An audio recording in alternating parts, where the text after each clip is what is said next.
Welcome to Tech Webcast, Australia's leading technology show. Download our iPhone app, www.techwebcast.info.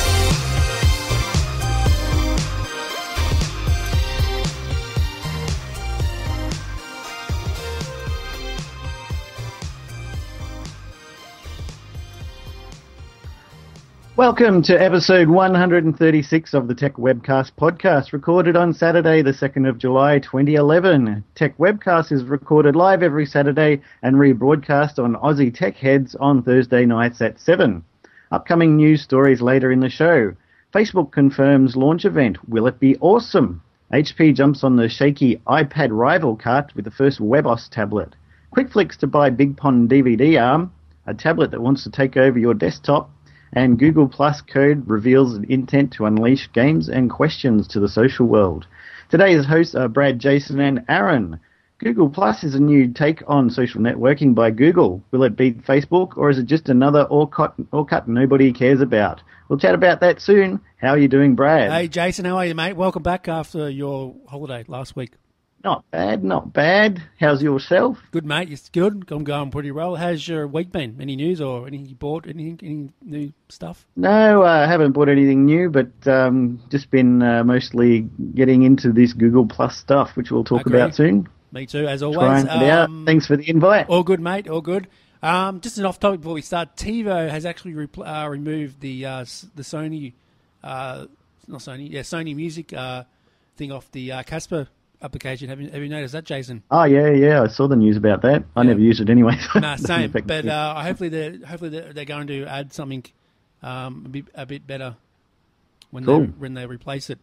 So fingers crossed. That should be good. They need a really big update for their system in Australia. So far behind the US. Oh yeah, we've said this so many times. It's not funny, but I don't think they listen. Where's our premiere? Yeah, where's the premiere? Send us a premiere. You know what? My friend who was having the same problems as I was with the TiVo remote, they borrowed mine. Yep. Their TiVo remote, you could press the TiVo button to go into the TiVo Central, and then none of the other buttons worked. Up, down, left, right, select, nothing.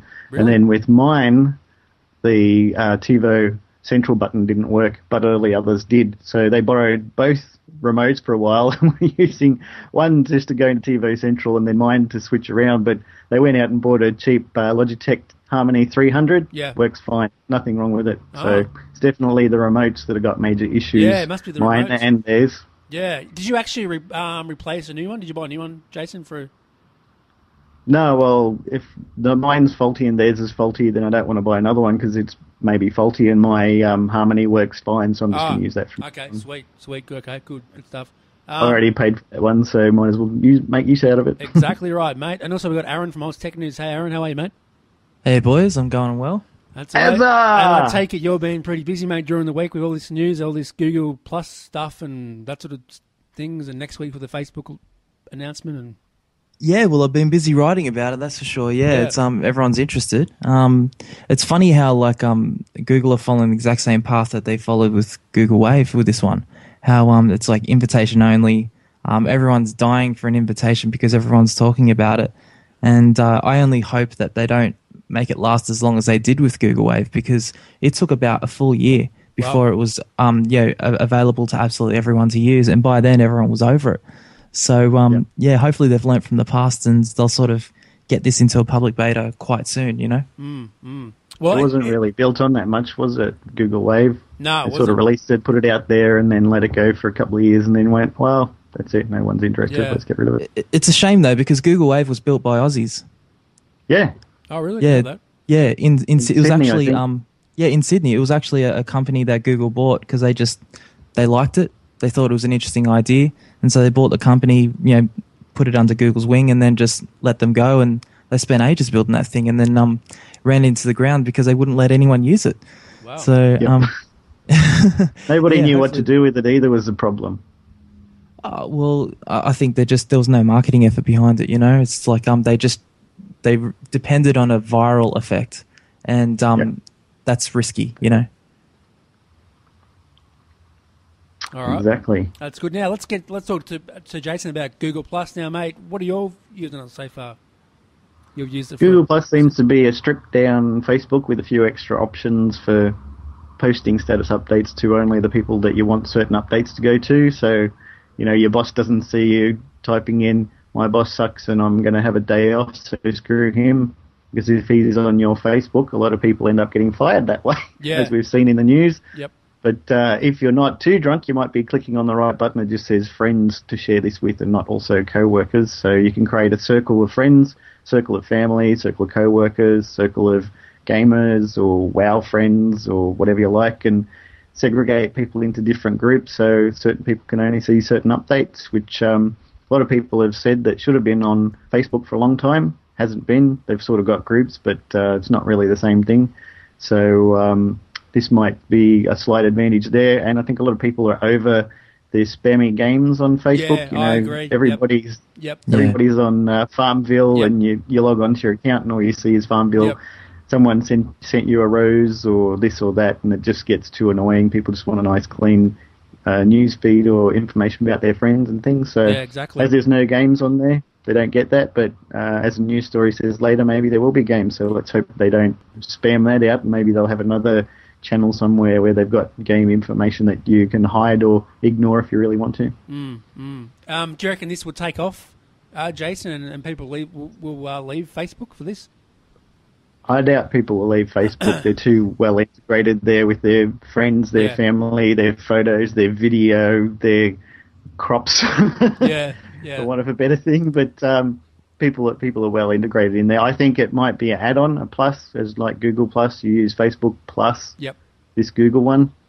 And I know a lot of techie type people who just or people who are anti-Facebook.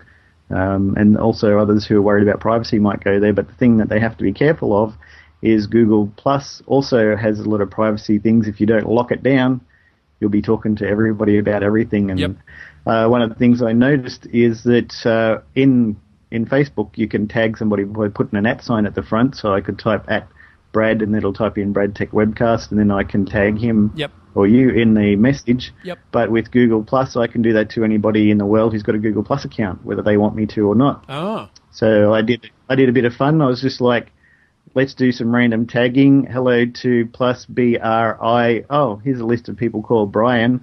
I know the first one, but nobody else is in any of my circles, or I don't even know who they are. And I was looking for people who had their work location as Google, and started randomly tagging Google people, so they might go, I don't know who this guy is. Maybe we shouldn't let them tag just anybody in the world. So I was tagging like Joshua Topolsky from This Is My Next and things like that, just so that they would see, hey, this may be a hole here. Maybe we should fill this in and add some privacy settings on who you can actually tag and not just let them tag anybody in the world. Yeah, it's not cool. What does Aaron think of this? Oh, look, here's where I'm at so far. So far, it looks like it's a bit of a sausage fest on Google Plus. It's all just sort of like, it's just because it's invitation only. It's just all journalists, techie dudes. Yeah, geeks. But think about people who use Gmail. Now, Gmail's probably a bit broader, but have you sort of noticed that the people who use Gmail are just people who are so enthusiastic about the internet in general and really picky in particular about stuff that they use on the web, that they go for Gmail. Whereas, like, that's not the majority of people. The majority of people don't really care. They're just like, I need an email address, whatever, Hotmail, Yahoo, whatever. Yeah, they don't really care. Exactly. So it's sort of like Google tends to attract people who are fussy about their stuff. I sort of feel that Google Plus will be exactly the same. It's sort of like Facebook is the default social network now. We've witnessed a mass exodus of people from MySpace to Facebook, but for history to repeat itself twice, that the old saying that lightning doesn't strike twice in the same place. I can't see it happening. I mean, people are fundamentally lazy, and so they've gone to all this trouble to find all the people they went to school with and used to work with in the past and all their family members on Facebook and all that. No one's going to want to voluntarily do it again. And even though there's import tools to sort of try and get around that, I tend to imagine that Google Plus would actually be quite a lively social network for geeks, and for for journalists and for people who are enthusiastic about the web, which is about 3% of everyone who uses the internet. That's sort of where I see it going, because there's a minority of people who like to be the trendsetters and use the brand new things that are out there. It's the exact same thing with Foursquare. I mean, how many people use Foursquare? There's 10 million accounts. Yeah, something like that. Yeah, a lot, yeah. That's probably what you'll find with Google Plus. There'll be like 10 million people using it, and they'll be hyping that up as, we've already got 10 million people. But yes, Facebook has 750 million people. That's sort of the difference between the two that we'll probably see. It'll always pale in comparison to Facebook, but it'll have a few million people using it, that's for sure. But that's it. Yeah, I agree. I think it might last a lot longer than Wave and Buzz, though, and be more interesting to people than Wave and Buzz. Yeah, well, I mean, you've got to have a point of difference. Being a Me Too product is just embarrassing. So, I mean, Google Buzz was just a carbon copy of Twitter, and there was no incentive to want to use that. Yeah, a poor carbon copy. When you're coming from behind, there's two advantages to coming from behind. Number one is that's what Microsoft have always done. They always watch to see someone else come up with a brand new idea, try it, fail at certain things, learn from someone else's mistakes, and then come out with a competing product, having used someone else's mistakes as their education to do something right. We've seen that with Windows, we've seen that with Office, we've seen that with everything that Microsoft's done. It's a smart strategy, and so this is what Google are doing now. They've watched everywhere that Facebook have gone well, everywhere that they've screwed up and failed, and now they're just trying to capitalize on Facebook's mistakes. That's the only way that you can really have any sort of point of difference to come from behind. So like what you're mentioning with the circles, video chat from day one. That's commendable. It's cool. That's something different. That's certainly an incentive for people who want to kick the tires and try it. The only problem is really going to be now that no one can really get into it. It's invitation only. So by the time it's in a public beta, I mean, next week Facebook will integrate video chat anyway. So I reckon. They've already announced that. I reckon next week it'll be Facebook has already announced it. Be a Facebook thing, and then Google Plus will forget it. People will forget about it. Yeah, well, the circles thing, though. Facebook just announced that they're going to be doing integrated video chat as of next week anyway. So. Oh, okay. Yeah, they haven't announced it. They haven't announced it. It's just TechCrunch found out that that's probably what's going to happen, and so they're just blabbing it all over the internet. And they'll probably do the iPad app next week as well. Yeah, the iPad. Yeah, I reckon the iPad app will be announced too. So iPad app and then video chat across the web, across iPhone, iPad. That's a pretty good start. You know? Yeah. Do you think they really need the iPad app? I mean, there's Friendly, Friended, there's MyPad. I really like MyPad, and I'm using that all the time. I understand that they probably want to do their own Facebook-branded one, just as Twitter wants everybody to use only the Twitter app. But is it going to be compelling enough that people go, yeah, I'll dump all these other ones and just go with the Facebook one? Yeah, I reckon it would be, mate. I reckon because Facebook's done a great iPhone app, and I reckon they'll do the same with the iPad.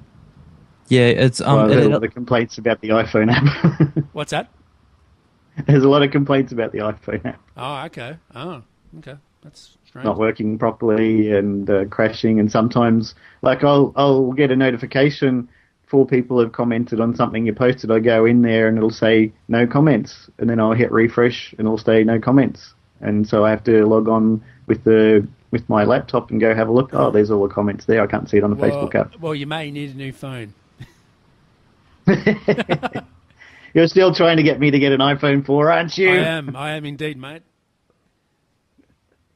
So what do you think about the iPad app for Facebook, Aaron? I think it's imperative that they do it. Definitely. Here's the thing. They were very smart, and they showed their power by not doing an iPad app when the iPad came out. It was smart for them to say, we are a web service, and people can just open Safari and use our browser, and use our site to use Facebook on the iPad. That was. Yeah, and for the fact that they're the biggest service in the world right now, just about,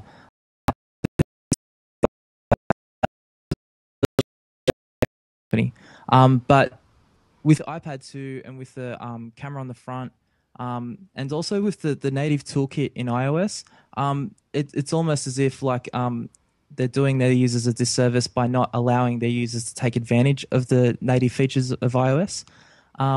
It would be nice for people to be able to flick around and use the feature where you can drag from the top to refresh lists and that sort of stuff. Yep. Apple have really smartly built that into the SDK so that people have that familiar experience across all different apps. So like I use it on Twitter all the time, Twitter for iPhone. Drag down from the top to refresh the list and all that. It's almost as if now when people use iOS devices, they expect to have that feature. So it's sort of like by only sticking to the web version, they can't give their users that on an iPad. So it's things like that they need to do an iPad app so that people can sort of have those sorts of the familiarity of usage. We're just going to go quickly, just jump into a hangout right now with some person. Let's ask them about this Google Plus. Let's see if they can answer. Max number of people you can have in this. In a hangout, 10. Hey Natalie, this is how good are as you? Skype. Hey Natalie, yeah, you there? I've only ever done one-to-one with Skype. I've never done group. Oh, that's cool. Whoever's doing that's doing like this crazy weird reflection. Hey, can you hear me? Yeah, I can hear you, but we're like seeing your laptop. Hey, Natalie, you're actually on Tech Webcast. How are you? Good. How are you? I don't know what Tech Webcast is. Should I look that up right now? Yeah, you should. What you do now? What's your view on Google Plus? Just quickly before we go. Okay, Tech Webcast. What's your view on Google Plus, Jason? Can you ask her? Yeah, what's your view on Google Plus, Natalie? Wait, what? What do you think about Google Plus? I think it's completely awesome. It's definitely so. Chris, who's in this hangout, Chris and I actually used to work together at the first startup that I ever worked at. It was called Style Mob. We were just talking about what it was like to go from Style Mob, like 5 years ago, to Google. And I'd have to say that, sorry, Chris, but this is probably the most exciting project I've ever worked on in my life. I believe it. Small town, big city. All right, okay, we better go. I better get back to the podcast. See you guys. Bye. All right, anyway, that's all right about that. Anyway, continue. I just want to get their view on that. So, what do you reckon about that? That's an interesting experiment. So what did you think of Hangouts? You've done a lot of Hangouts. I haven't done any yet. Oh, mate, it's pretty cool. It's great fun. You've been talking to Robert Scoble. I have, mate, and he had two Hangouts going at the same time on two computers. Yep. That was fun? It was very fun, mate, and it's pretty cool to talk to him. We'll have to try a Hangout after the show and see if a few people come on and have a chat. We should. Why not? And it's if you've got a webcam, turn it on and that sort of thing, and yeah, that sort of stuff. Pop in and say hi. Yeah, say hi and say you're a fan of Tech Webcast. Yes. All right, so let's get some tech news done. Jason, what's been happening, mate? All right, let's go. Yep. Facebook has scheduled an event for next Wednesday, most likely the awesome launch that Chief Executive Mark Zuckerberg tipped earlier. Please join us for an event at Facebook, the invitation reads, together with an icon that appears to be somewhat of a cross between Facebook Messages and Facebook Groups. The event is scheduled for 10 a.m. on Wednesday, July 6. On Thursday, Chief Executive Mark Zuckerberg told reporters in the company's Seattle office that Facebook would launch something awesome next week. The project originated from the Seattle office, he said. Speculation has grown that Facebook's announcements may be a tablet app, including an iPad app or a photo sharing app for the iPhone. A Facebook app for the HP Touch debuted on Friday, although designed by HP, not Facebook. It was ranked by PC Mag as 3.5 stars out of 5. And what a Facebook app it is. Using the touchpad's large 9.7-inch display to the full effect is the most highly interactive version of Facebook we've ever seen, Alex Collin wrote. It's still missing some major features like chat and groups, and it takes some getting used to, but it'll take more than that to do the trick to scratch your social networking itch. More importantly, the launch or announcement may be an opportunity to quiz Facebook executives about Google Plus and the way Google approached social networking. One of the best things about Google Plus, or the dumbest depending on who you ask, is circles, Google's way to separate the user's social life into different buckets depending on the user's preference. Interestingly, Monster.com announced a similar capability this week with announe, which separates one's career and business contacts from family and friends via a Facebook app. Mobile Facebook apps and phones have also surfaced in the past few days. AT&T and HTC announced their first Facebook phone for the US, the HTC Status, on Wednesday, but social networkers in 4 other countries have had a Facebook phone for a while, the IMQ Cloud Touch, which isn't coming to the US. US technology giant Hewlett-Packard has rolled out its new touchpad tablet computer, seeking to dethrone the dominant Apple iPad and revive its slumping fortunes. The touchpad went on sale in major US retailers such as Best Buy and Walmart, as well as on Amazon. It's expected to go on sale shortly in Britain, Ireland, France, Germany and Canada, and later this year will become available in Australia, Italy, Spain, Hong Kong, New Zealand and Singapore. Unlike the iPad, the touchpad supports Adobe's Flash video format.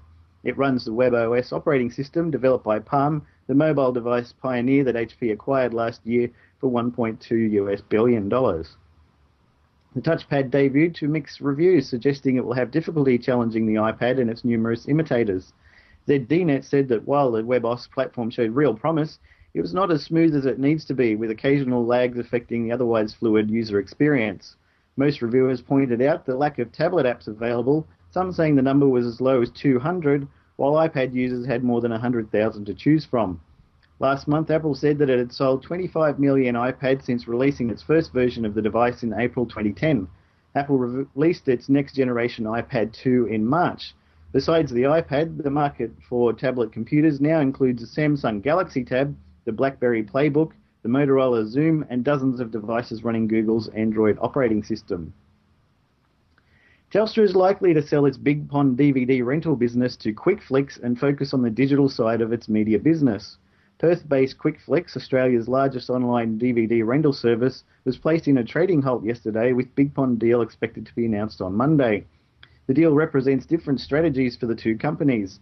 The $39 billion Telstra is focusing on movie rental based on time-limited downloads through its Bigpond website or T-Box set-top device. The $18 million Quickflix is chasing those who prefer to borrow the physical DVD or Blu-ray disc and receive it in the mail. Both models assume the DVD rental store will become a thing of the past. Quickflix plans to launch an online business this year, but earns $20 million in annualized revenue from its renting physical discs. It is not expected to turn a profit until 2014. The risk is that its earnings from physical DVD rentals will dry up before they can be replaced by online sales, as more consumers access movies on online platforms, including Fetch TV, Apple TV, or Foxtel's on-demand services. EL&C Bellew Stockbroking's Vincent Pepe said there would be sufficient demand for physical DVDs to allow Quickflix to continue growing. He said the closure of DVD stores would add to demand. However, he added, Quickflix will need to expand its accessible technology platforms, launching video streaming, further increase its investment in content rights, and carefully manage an increased level of marketing and distribution expenditure. EL&C Bellew has done corporate work for Quickflix. The acquisition cost of the Bigpond rental business is not known. Telstra would not comment, but Media Executive Director J.B. Rousselot emailed Bigpond customers yesterday saying your movie rental service is ending and urging them to consider the T-Box, which offers movie download service. The T-Box, launched a year ago, has sold 1.5 million movie downloads. It has completed a deal with Foxtel to offer a selection of the pay TV's group channels over the internet.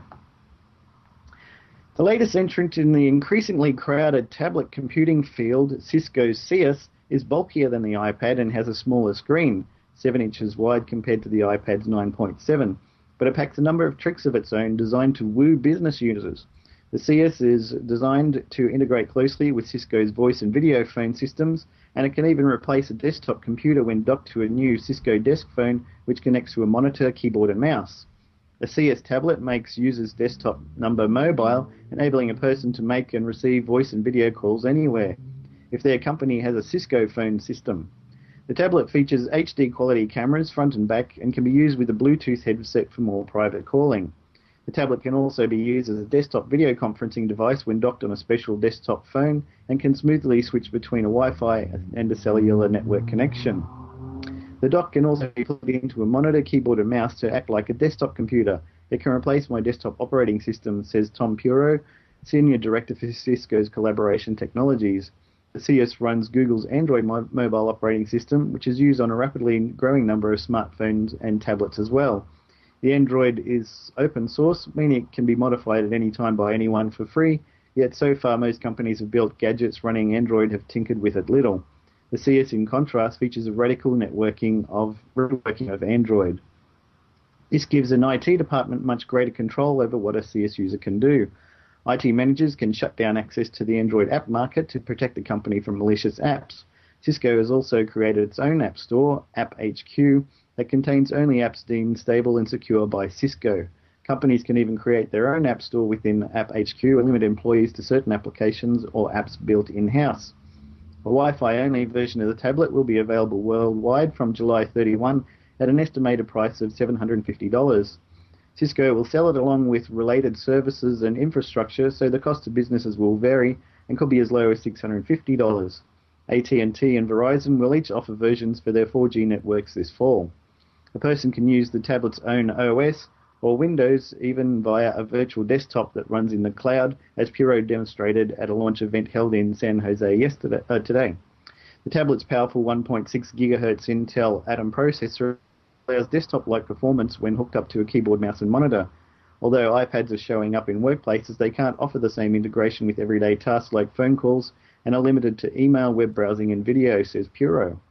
Cisco worked with Google to get advice on its modifications to Android. These modifications enable Android to deal with video and operations like group calling and transferring calls, and making use of a dedicated chip in the tablet that encrypts all its data. And if you're having a difficult time getting your honeydew list checked off because you're trying to level up in Mafia Wars, you may just want to chuck the whole sheet of paper in the trash. Buried deep in Google Plus's source code are a few curious references to at least 2 new services that may well be destined for the invite-only social networking suite. The first is Google Games, the tech giant's first venture into the world of social gaming. While this isn't a big stunner, recent job postings insinuated that this feature would come around sooner or later. It makes perfect sense for it to be included as part of the Google Plus experience to help strengthen Mountain View's bid against the likes of Facebook. Also on the company's whiteboard is Questions, a likely love child of Google's $50 million acquisition of Aardvark. When the source code offers up hints like you might try rephrasing or tagging your question to make it easier for someone to answer, along with the utterance of sharing questions with others and commenting on answers, nothing could be more indicative of a social service. There still isn't a strong indication that we'll see these 2 features pop up anytime soon, but the hamster wheels are definitely turning right now, and we're piecing the clues together. At the rate things are going, these services may easily be ready before we all get invites. And that's the Tech Webcast news for today. Good stuff, mate. That was good news as always, and we're going to try hang out after the show, so come and hang out, maybe. Yeah, come visit and have a chat. Yeah. Aaron, I really wish you had Google Plus, mate. Oh, well, I'll get on there eventually, and and I'll have a chat with you there eventually. Yeah, and maybe you can do a review on that. Oh, of course, yeah. So what do you like best? What do you like best about the Google Plus, Brad? I see you on there a lot more posting than Facebook. Yeah, I just like it because it's just better. I like it because you can share stuff and that sort of thing, and do the less hangout crap and hangout stuff. You know, the hangout stuff. You can do the hangout. All the invites to all the different games and other rubbish that nobody cares about. Yeah, I know. Yeah, but all their well-meaning friends want them to join. Yeah. It was crazy yesterday. I posted on Facebook yesterday. So who do you want an invite? And I got all these bloody comments and emails and. Well, I've never been so popular on Facebook, and my inbox has never been so full of messages from people as saying, "Please, can I have an invite? Please, please, please, please." Yep. Same. All these friends who you never talked to much in the last 4 years suddenly want to be your best friend. Yep, exactly. Now, just a quick note: what's happening with Tech Talk Radio? Is that correct? The radio show? Tech Talk Radio have announced they're going to be having a video version of their show on I think it's the Optus cable network. Oh, so Optus, it should be something. Is that Optus? Is that Optus like television service? Yes. Really? Yes. Wow, far out. Wow, that's going to work then. Okay. Well, Andrew, who is the host of the show, is really into television, does a lot of work with television companies and video and that sort of thing. So I imagine it'll come through his company, Evolving Communications. We'll need to get that guy on the show and have a chat about that. yeah, it'll be interesting to get their view on it. Yeah, maybe you could send him an email and invite him on the show, mate. Definitely. Get a couple of them on there, Dr. Ron. Because you actually know them more than me, so I don't really know them that well, Yeah, not a problem. That'd be cool, mate. All right, now where can you find you on Twitter? Where can they find you on Twitter, Jason, and Facebook and that sort of good stuff? On Twitter, Warlock, WAULOK. You can talk to me on Facebook, Google Plus now, if you've got an invite. Yep. One of the very few people who might have an invite. And jasonoakley.me and bluebilby.com. I'm hoping to get a lot of programming done over the next couple of weeks, so hopefully we might have some alphas of a Tech Webcast application for people to try out if they're members of the forums there. Wicked, good stuff. Also, I just want to mention a couple of things. This Friday coming, Callie Lewis is going to be on Tech Webcast. I'll be chatting with her on Friday early morning at about 7 a.m, so I'll probably be half asleep. And you can find me on Twitter at Brad Ellis, Tech Luster, and Tech Webcast, and also on Google Plus is just Brad Tech Webcast if you want to add me. And also, Aaron, where can they find you, mate? You can find me on Twitter at OzTechNews, OZTechNews, and also OzTechNews.com. Good name. Good name yeah, indeed. Cool. Glad to have you on the show. Yeah, good to have you on the show, mate. Come back anytime. Yeah. And I think no worries, man. I think you're going to be full time now, I think. Sweet as. A regular. We'll hear you a lot more. Yeah. Okay. Just got a bit of information from Tech Talk. Tech Talk Radio is pleased to announce an exciting new partnership with the Community Broadcasting Association of Australia, CBAA. From Friday the 5th of August 2011, Tech Talk Radio will be made available to community radio stations across the country on the CBAA's Community Radio Network. So there you go. Oh, okay. Initial 13-week season. It'll start each Friday at 10 a.m. Eastern Standard Time after the national news. Special 56-minute version of Tech Talk Radio will be produced for CRN each week. Okay. Now, why aren't we on there, Jason? Are we doing something wrong? We don't know anybody who works is a proud with member of the Tech Podcast the TV Network. stations. Yeah, true. All right, here. thanks, mate. Listen to other great tech podcasts at www.techpodcasts.com. This is Tech Webcast. Computers. Technology. Gadgets. And other geeky stuff. It's on iTunes. It's awesome. And it's from the future. Follow us at twitter.com/techwebcast. And on Facebook. And check techwebcast.info for info. Tech Webcast. Turn on, tune in, drop on.